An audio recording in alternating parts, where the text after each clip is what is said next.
Alright guys, gotta just do that harness, good shake for me. You gotta do a quick safety check. Shake, shake, shake. Shake it. Alright, reach down and check the seatbelt. Give it a good pull.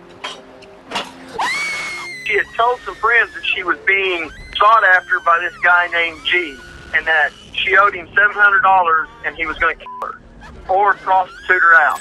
The human trafficking unit began investigating the pair in connection with the disappearance of Jaray Wilson. Welcome or welcome back to Dark Case Documentaries. I bring you true crime, disturbing stories and other things that you may later regret knowing, with at least 2 new videos every week. Please do join the quickly growing Dark Case family by hitting subscribe now and turning on notifications. Jaray Wilson was born on September the 4th, 1996 in Weatherford, Oklahoma, about 70 miles from Oklahoma City, the state's capital. She was born to parents Rodney and Jaray. Jaray loved music and enjoyed playing her guitar, trumpet and singing. She had a variety of interests including snowmobiling, riding motorcycles, four-wheelers and drawing. She was also an animal lover, enjoying horseback riding and spending time with cats and dogs. Jaray was described as confident, self-sufficient and headstrong. Jaray and Rodney contacted the Custer County Sheriff's Office on October the 15th, 2012 to report their daughter, Jaray, missing. The last time they heard from her was on October the 14th at around 5 PM. Jaray had left her parents' house a week before, during an argument in which her parents grounded her. She said that she would come back to the family home if her curfew was lifted, but the parents refused to do so. Jaray was still in contact with her parents though, texting them good morning and good night, but October the 14th was the last time that they heard from her. Mother Jaray attempted to call her daughter around 10 PM, but there was no answer. The Wilson family took to social media to help locate their daughter. They created missing posters and they distributed them on the internet and around town. However, Jaray did not come home. Police informed her parents she was most likely just a runaway, that there was not much they could do. The case was not taken seriously. However, the police did eventually issue an Amber Alert. It has been more than 2 weeks since anyone has seen Jaray Wilson. Police in Custer County fear the teen may be in danger. KOCO's Michael Seiden talked to her family. It's the worst feeling in the world. I mean, there's no way I can even describe it to you. It's an Oklahoma tragedy that's grabbing the attention of complete strangers from all across the country. People from California, New York, North Dakota, and everywhere. You know, putting her on their prayer list at church. It's been 2 weeks since anyone has seen or heard from Jaray Wilson. The 16-year-old was last seen at this gas station in Weatherford. It's only a couple of miles away from the family home. A witness claims that she saw Jaray hanging out with a man who was driving a white car. And we went look at footage from their security cameras, and for some reason that morning it didn't record. Tears you apart. I don't know what to think anymore. As the desperate search continues, investigators are looking at her disappearance as a possible case of human trafficking. There are reports that the teen may have owed money to someone involved in the illegal business. What keeps you going? Her. She's strong and she's hard-headed like her daddy. And we know we got to stay strong for her. At this stage, they dive deeper into Jaray's life. When police obtained Jaray's cell phone records, they discovered that her phone last pinged on October the 14th at 7 PM. After that time, there was no activity. Police contacted her friends. The friends told them that she was dropped off at a gas station at around 1:45 PM and then picked up again at 2:15 PM by a friend driving a tan-coloured Volvo. The friend who picked her up from the gas station stated that he dropped her off at a friend's house, after which Jaray left to hang out with Cody, Godfrey and Tucker McGee. According to Cody and Tucker, they drove around for a few hours before dropping Jaray off at the university apartments at around 7 PM. According to her cell phone record, what Cody and Tucker said lined up with the records showing that her phone was last pinged at 7 PM nearby to the apartments. During their investigation, police discovered that Jaray was dating a 25-year-old man with a history of drug use. When police tracked him down to speak with him, he was already in jail. He told police that he had nothing to do with her disappearance, but that Jaray did, however, owe money to a man named Gilberto. She had told some friends that she was being sought after by this guy named G, and that she owed him $700 and he was going to kill her or prostitute her out. Gilberto was a local drug dealer who claimed ties to the cartel and human trafficking.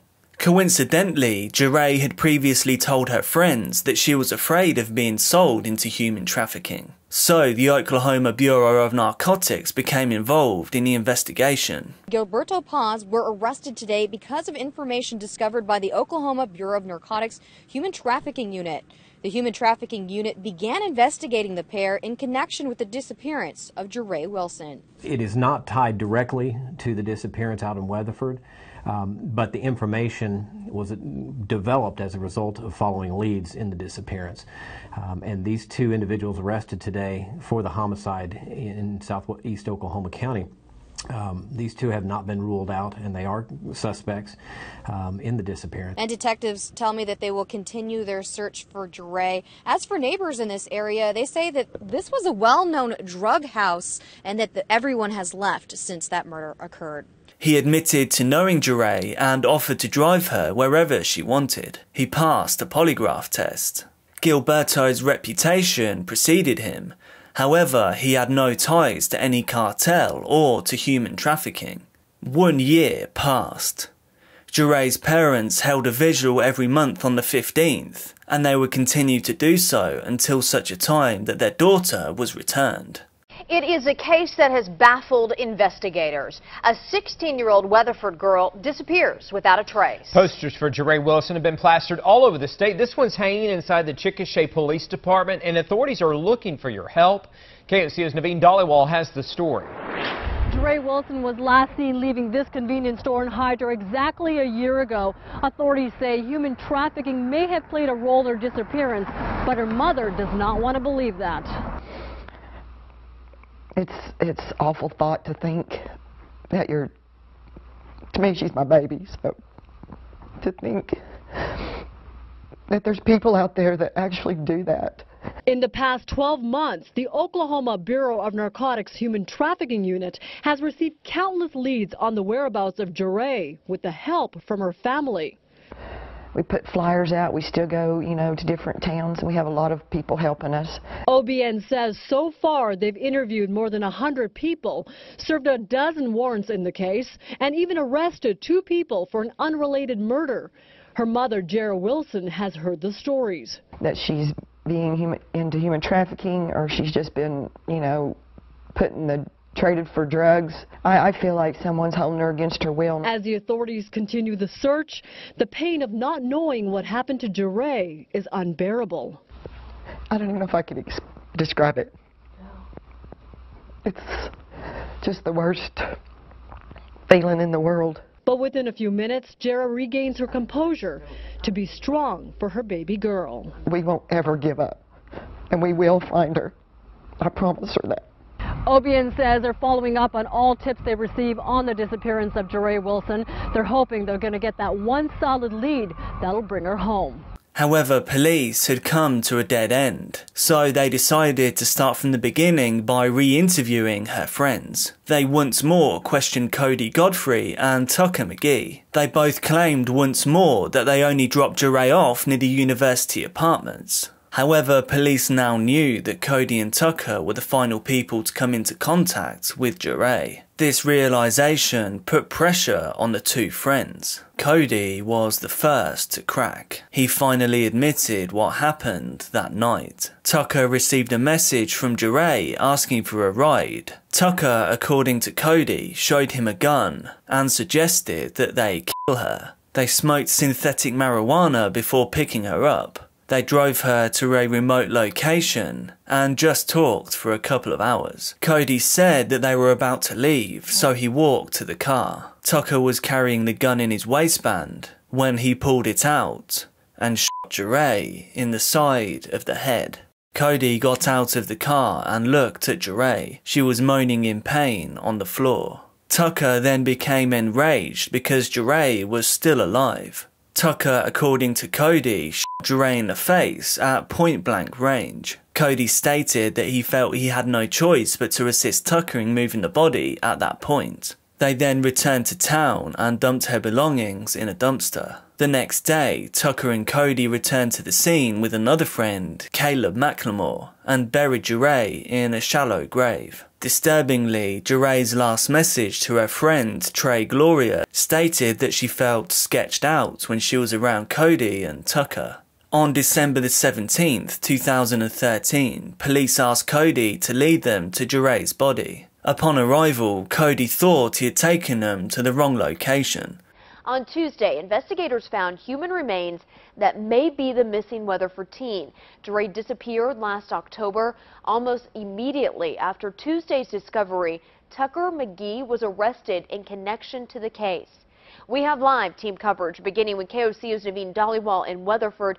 Naveen, at this time, officials, though, can still not confirm the body is Jaray's. Good morning, Katie. They can't say for sure, but OBN says an informant in the Jaray Wilson case led them to this rural road. Now, the crime scene is about a half mile from where I'm standing. We're about 2 miles north of Weatherford Airport. Now, Sky 5 was first on the scene yesterday when work was being done here. This is what we know. OBN says they secured the scene on Sunday night, and early yesterday morning, OSBI agents began that work. Now, OBN says within moments of them beginning to dig, they found a human skull and then more human remains. Now, OBN says even though they can't positively say this is Jaray Wilson, her parents were informed of the findings. When you investigate something for 14 months, quite frankly, you become very close with family members and things of this nature. We obviously did not go tell them we found Jaray because we don't know that at this point, but we did in fact make contact with the family. Dental records were then used to identify the remains as those of Jaray Wilson. Police asked Cody to call Tucker while they recorded the conversation. Cody began telling Tucker that he made a mistake. Tucker admitted that they messed up, and when Cody asked if he got rid of the gun, Tucker replied, "It's gone." The third friend, Caleb, was brought in for questioning. At first he was uncooperative, but eventually told his story, which coincided with what Cody had said. Tucker McGee was arrested at his home. There were posters on his wall of TV show Dexter. He was then charged with first-degree murder. She was a good person. She laughed a lot. She was nice to everybody. She had lots of friends. I mean, from the kids that nobody liked, she would always take them in as a friend. And she got along with everybody, no matter what. 19-year-old Tucker McGee. He'll be arraigned this afternoon. Right now, he's being held in the Custer County Jail there in Arapahoe. Today in court, he's expected to hear the charges against him, and we're told that that will include first-degree murder in connection with the death of Jaray Wilson.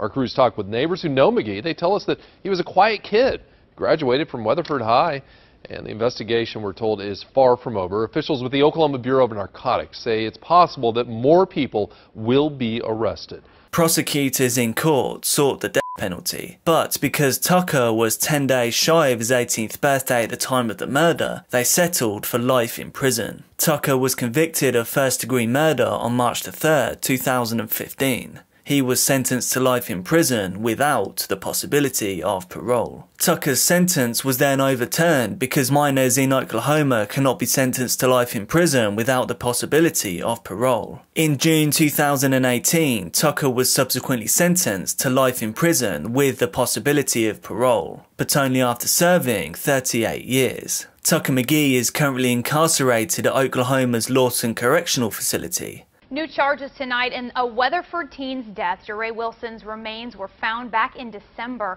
Days later, Tucker McGee was charged with her murder. Now, two of his friends, Caleb McLemore and an underage boy who's not been identified, are charged with helping him cover up that crime. KOCO's Kim Passoff with a story new at 5. Both boys appeared in court today. Cameras were not allowed, and only family members could sit in for the juveniles hearing. Jaray Wilson's parents were there for both. And you have to listen to them say your child's name and being murdered in the same sentence. It's hard.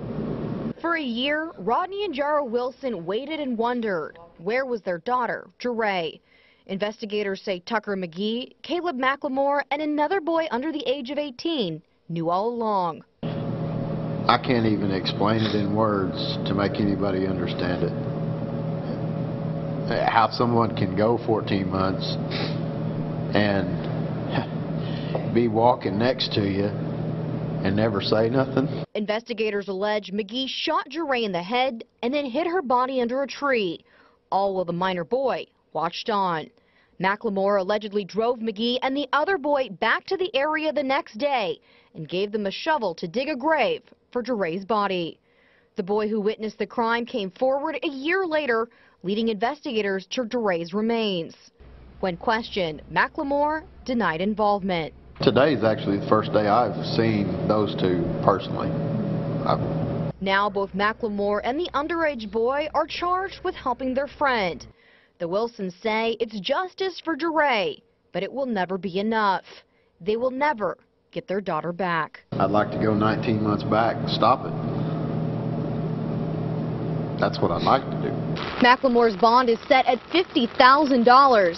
His next court appearance will be June 9th. Cody Godfrey pled guilty to accessory after the fact and received no prison time. Caleb McLemore pleaded guilty to accessory and was sentenced to 2 years in prison and 15 years probation. The Wilson family pushed Senate Bill 1221, which would evaluate minors accused of murder and give judges the authority to sentence them to life in prison without the possibility of parole, but the governor vetoed the bill. Father Rodney said that the news was pretty difficult to swallow. Her mother said that she was sick to her stomach. She also informed the media that, "We kept going because we knew we had to find her and that she was still out there somewhere. Now we don't know what we have left to keep going." What do you think about the sentences given to the perpetrators in this crime? Please let me know in the comments. To boost the signal of this case, please do hit like. Join the Dark Case family by subscribing for at least 2 new videos every week, and make sure you turn notifications on. Thanks to my patrons Karen Jones, Addy Alexander, David James, Jason Grout and Shane Woodward. Look after yourselves and I'll see you soon.